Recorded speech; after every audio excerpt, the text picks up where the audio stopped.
Welcome, glorious viewers, to another Ashes of Creation video. Today I'm starting my Ashes of Creation news channel. Ashes News.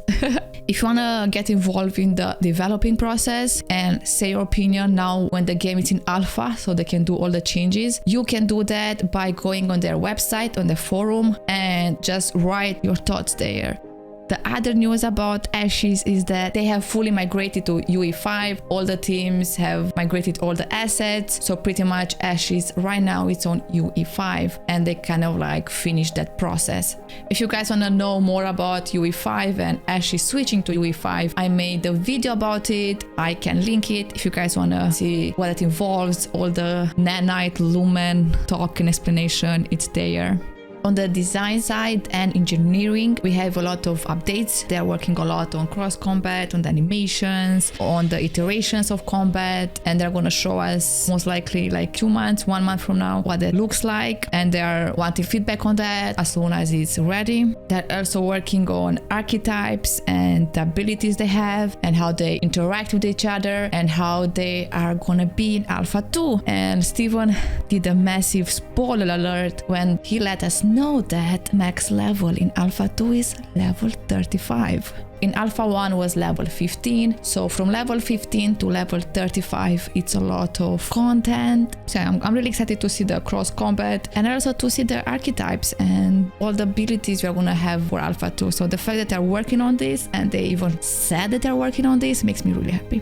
Another thing they're working on is instances. In Sieges, they're gonna have instances for like a small group of players where they need to go and capture certain objectives, have like small fights against other people there. And the battle is gonna be around 10 minutes. And the outcome of that instance is gonna have influence of certain aspects of the siege. Next, they're gonna have a dynamic AI and we are gonna see that in Alpha 2. Like for example, in Alpha 1, if you'll go to do a certain quest on NPC, if you choose something different than your teammate, you get a different quest, you get a different outcome. So it's gonna be really dynamic depending on the things you choose to do. And the game is not gonna be just if you go there and you do that, you're gonna have that outcome. I feel like that's what makes Ashes so different. And that's something I got to kind of experience a bit in alpha, and that's one of the things that really made me love the game. We'll have to see how they implement that more, but hopefully in alpha 2 or maybe even faster than that, we get to see a bit of that.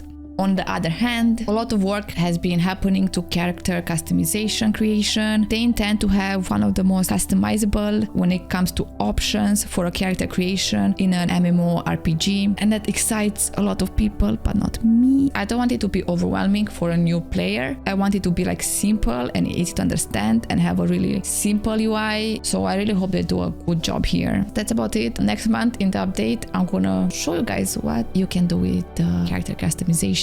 Next on the list, they showed for the first time an early level acquirable boat. So it's gonna be one of the first boats you can have, and it's like a personal boat. They are showing that because you're gonna have like some entry level boats you can like craft on your own and release it on the coast. And I think that's really important for Alpha 2 because you kind of want to have that system implemented. Another amazing thing they showed us is road system tech. And this is really exciting, and I didn't even know this is a thing in Ashes, that the roads change. And the tech pretty much changes the road from like a grass road to like a dust road, stone road, and so on, you know. So when the node advances and gets bigger and the influence of the node gets bigger, so does the roads change. And the roads are going to affect a lot, like the mount speed, things you can transport on the road, and a lot of other stuff.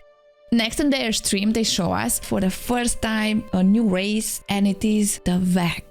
They are stargazing sub-race of orcs. You can tell that the Vek has evolved from orcs because of the underbite, their tooth shape, and they are gonna be highly customizable. You're gonna be able to play with their eye shape, ears, like a lot of different features. They like to look at the stars and predict the future. And they look like alien orcs that are tribal. And we see them for the first time. We see like a female Vek and a male Vek. And I think they look glorious. I think they are like my favorite race so far, and I think this is gonna be the race I'm gonna play the most, and oh my god, I am excited. Random thought, how do they kiss? Do they side kiss? Touch noses like the Eskimos? Yeah, how do they kiss? I need answers. Give me answers, guys.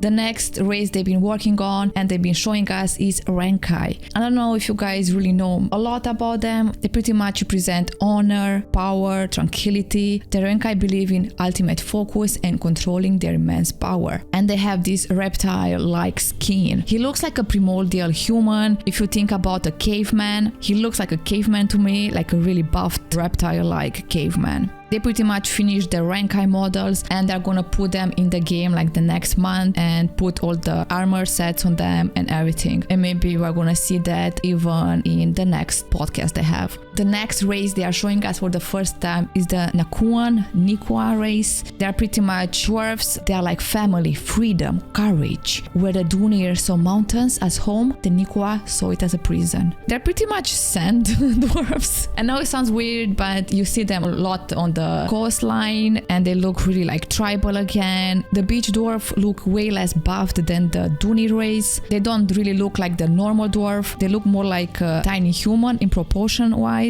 Next, they're showing us Dunir Race and how they look so different from Nikua. His face is extremely expressive. You can definitely tell that the Dunir Race is completed. They look really buffed and they look like a dwarf in proportions wise. The skin update they did on the Dunir, it's incredible. It looks really real. They look super cool in a game achievable armor. It's a more of a traditional armor that you guys can get from playing the game. After people complain about how the Dunir looked, apparently it was not buffed enough. They completely changed them and remade them. So it's really cool to see them listening to the feedback and now actually seeing them. They look absolutely incredible and the skin retouch they did looks fantastic. The female Dunir looks really cool as well, really buffed, really more like a dwarf.